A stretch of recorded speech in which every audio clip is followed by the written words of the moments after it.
Welcome to Burned and Better. I'm your host, Dr. Denisa Weber, a seven-figure CEO, speaker, mother, entrepreneur, and chiropractor.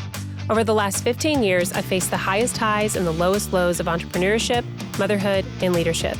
I've burned more times than I can count, but every time I've found a way through and come out better. This isn't about polished highlight reels. It's about the real, unfiltered side of leading, the kind of conversations usually kept behind closed doors.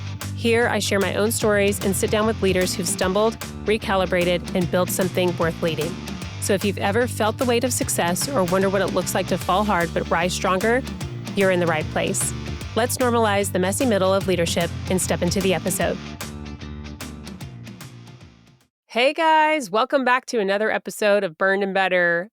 This is probably take 4 on this recording because it's kind of delicate. It's funny and it's serious. And while we could be around the fire and talk about this and joke and laugh and whatever, it also is laughing and going, I can't believe we navigated that. And how crazy some of the things that we've had to define on paper and how they earned its way there. There are stories upon stories upon stories of all this. And I know that that's true for some of you. And we've navigated some interesting things that I never thought I would have to put together on an employee agreement, terms of agreement, even for terms of care for my practice members. You know, it's one of those things where, too, it's like even thinking about Tristan and my husband, these teachers, work days before semesters or new employee meetings. Like when I used to work at the hospital, I remember that one day that you had to go through and you had to listen to the slide deck and the most boring, obvious stuff. One, they had to walk you through your health insurance, but then there was an HR section. You want to fall asleep. It's so boring. And yet you're like, gosh, why do we have to sit through all this stuff? There's a reason why you have to sit through all this stuff. It's because somebody's gone before and messed it all up and earned its way on a screen in black and white. And you have to sign and say, I understand that I can't operate like that. And so having a business and being an employer, I imagine it like operating in a sandbox. Like this is our sandbox. And in order to play in our sandbox, team, doctors, or even clients, in order to be in the sandbox, you have to operate within these constructs. You have to play within the sandbox. And that A, sets the expectation of, hey, this is what your role is and what you can do and what you're expected to do. And then B, if you violate, these are the things that we will not tolerate. These are the things that you cannot do in our sandbox and probably why. And if you do, there's the door. There's automatic termination, or I know Texas is at will state, but it's like, hey, these are means of termination inside of our office or a progression of being on a growth plan or getting a verbal warning to a written warning. And then there's those guillotine moments where it's like, and done.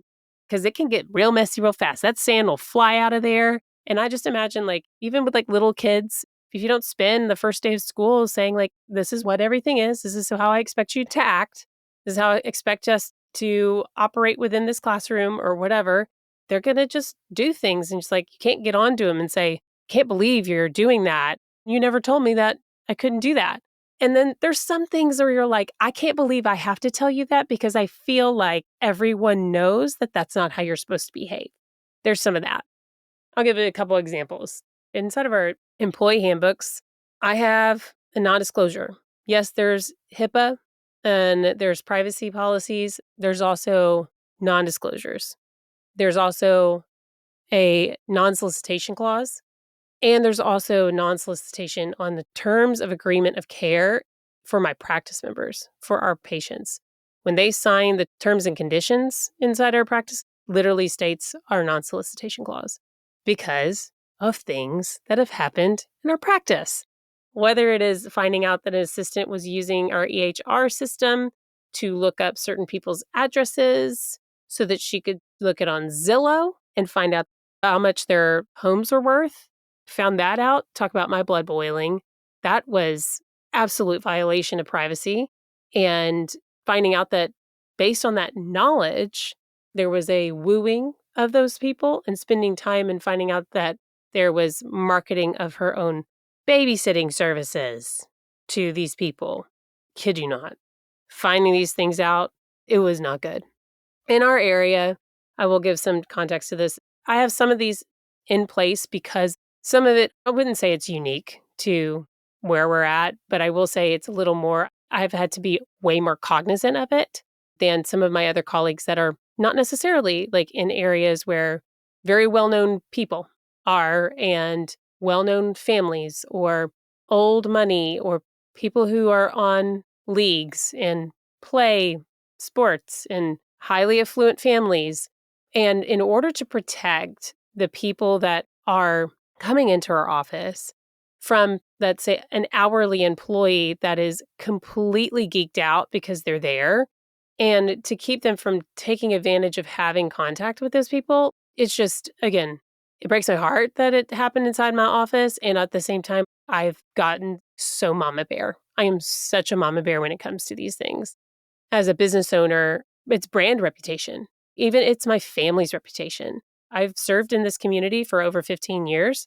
My husband coached here for 15 years. We've been in this community for almost 20 in the spring.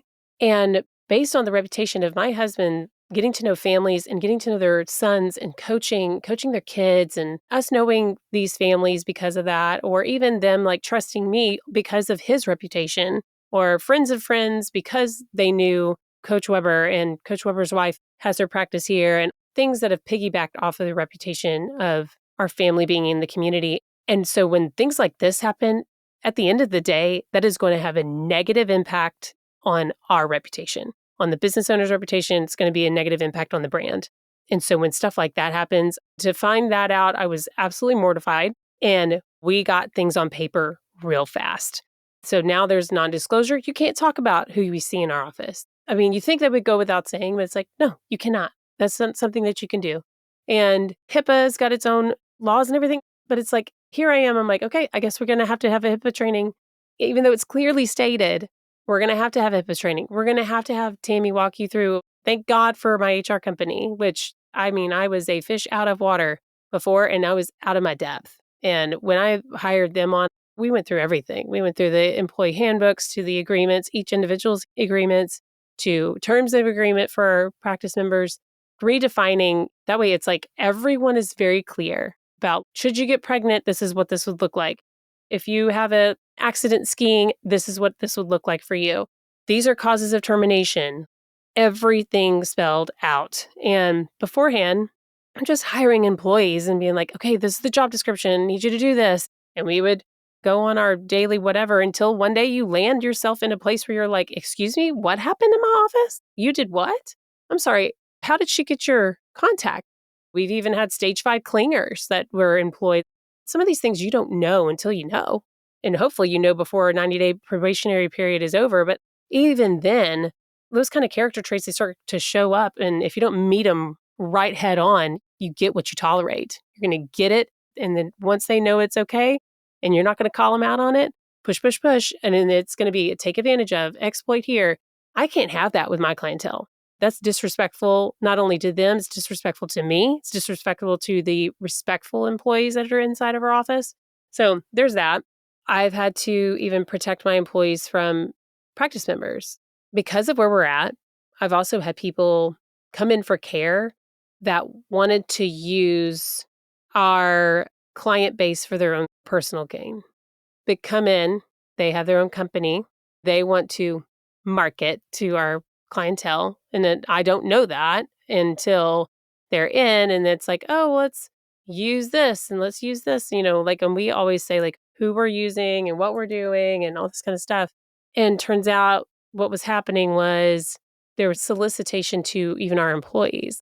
I would love for you to come work for us. And I didn't know about any of this happening, but there was basically an understood agreement between them that this person would continue to be under my employment while the practice member / next employer would continue to be exposed to our clientele, both of them. And so I was like, no. I had to call my state board and I was like, look, this is the deal. This is what's going on. Terms of dismissal. I need to know. Rights of refusal right now. I was assured by the board. They were like, yep, this is like grounds for dismissing a patient. You can offer referrals. Like, this is how you need to handle this. And then Also, you need to have this in your terms. I'm just like, okay, well, where were you when I first initially made these, right? Where is this on the site? And also, she put in a resignation, and that's why we have a non-solicit. We have a non-solicit not only on the employee side, but we have a non-solicit on the practice member side. It's like, hey, if you're going to be in here, you're coming in here to receive services. It is not to get your next nanny. It is not to get your next employee for your home. It is not to get your next whatever. Yes, I understand. People go and get a good barista at Starbucks and they're like, oh, you want a job here? Starbucks is not worried about that stuff. Starbucks is doing just fine. Our employees, they intimately know our people. It takes months of training to get them up to speed, and it takes months to have overlap. It's funny because my practice members saw so many different people. I would like to say probably over 20, maybe 25 in the last 3 years, because I got to know real fast, is it a good fit or not? And half of them didn't even know that half of them were left until like 8 months down the road. And they were just like, you just keep hiring. And it's like, yeah, we're finding out really fast what I'm not going to tolerate. And then also the frequency, these low vibe issues that we are dealing with. I was like, like our standards up here, we need to be attracting this level of a candidate, like this level of an employee, and also allowing too, like we're accepting this level of clientele inside of our office. We will not be vampired. We will not be used. I just get in very big protection mode. And so that's why we have some of the things inside of our policies and agreements now that keep things clean. And I like clean. And then the clear is kind. We are going to be clear. And if I state it in the beginning, it's less likely to be a mess later. I can, for me and my sake, not make emotional decisions. It's just clean and simple. It's objective. It's like, hey, you signed this. These are the terms. It sucks. And you knew what you did. Bye, Felicia. This is not what we're going to tolerate here. And a lot of our employees, great people. There's just certain instances that you're like, wow, I never really thought I would ever have to deal with that. And I know other employers have the exact same things. You're like, let me tell you about this. And I've heard it plenty of times, whether it's one of my friends, staff members took her boyfriend to the office late at night and had sex on her boss's desk. I'm like, are you kidding me? To where my other friend is dealing with, marijuana is legal in their state, and the policy states that marijuana, you cannot be under the influence, but she had to put in there even edibles, even prescribed edibles you cannot be using. You cannot take prior to a shift, inside of a shift. And it's like, gosh, man, you don't think it needed to be there, but it earned its way on paper. And honestly, I think the people that make it to where it earned its way on paper are the people who usually are not the ones that are still there. I know for me, it's not. But I'm very interested too, because obviously, like as leaders, how does this develop us? Like this has made me more, I wouldn't say I'm confrontational. I say I'm comfortable with confrontation. Whereas before I would avoid it like the plague. I did not want uncomfortable conversations. I would push under the rug, sweep it, pretend like it's not there until it built up so much. Obviously, the unhealthy explosion of whatever, and then it's coming out everywhere. And sometimes it was coming out everywhere except for with that person. Now I'm comfortable with confrontation. Now I would say that this is built up and has helped me refine and be very clear to team about what it means to have this position, what I expect, and how to play in the sandbox, and then what constitutes not being in the sandbox anymore. And I've even had confrontational discussions with even practice members. We just need guardrails and we need protections. The client experience is protected, that their privacy is protected, everything, that people aren't looking at them like they're opportunities to take advantage of. And that's our job to weed those people out. If a snake comes in the sandbox, it is our job to identify the snake and get the snake out. And then on the employee side is making sure that they're not taken advantage of either, or they're not being put in positions where they could potentially lose their job. Same thing with doctors. And for me, as an owner, protecting your brand, protecting your business, protecting your reputation, back all the way to even you as a person, your family, my husband, all of it. It's just one of those things where I think it's built resiliency out of time and then getting a lot better every single time I hire. What's a good hire? And it's going to take a little time to develop, but this is going to be a good hire, where there's others that one's never going to fit. Anyway, I really would challenge you guys. I want to ask this question of you. One, I would love for you to comment on the podcast. But then also, I want you to comment on my Instagram DM. Send me a message or contact me on my website at Dr. Janisa. I want to hear from y'all. What are the things that has earned its way on paper for you? And because I want to bring that to the table too, because I will get Tammy on board. Tammy's my HR girl. And thank gosh, Tammy and Sarah have been in my life, have allowed that to be cleaned up for me in order to support my team better. I would love to know from other people's experiences besides my own, what things I have to spell out even better inside my employee contracts, terms of agreement, client agreements, you name it. So if you've got a good one, please share. And I know we could all glean from that story. Until next time, I will see you next week. Thanks for tuning in to Burn It Better. Follow the show so you never miss an episode. And if you're feeling generous, tap 5 stars or write us a quick review. That's how this work is going to grow. I'd love to hear what stood out for you in this conversation. Share this episode, tag me at Southern_Cairo on Instagram, and pass it on to someone who needs it today.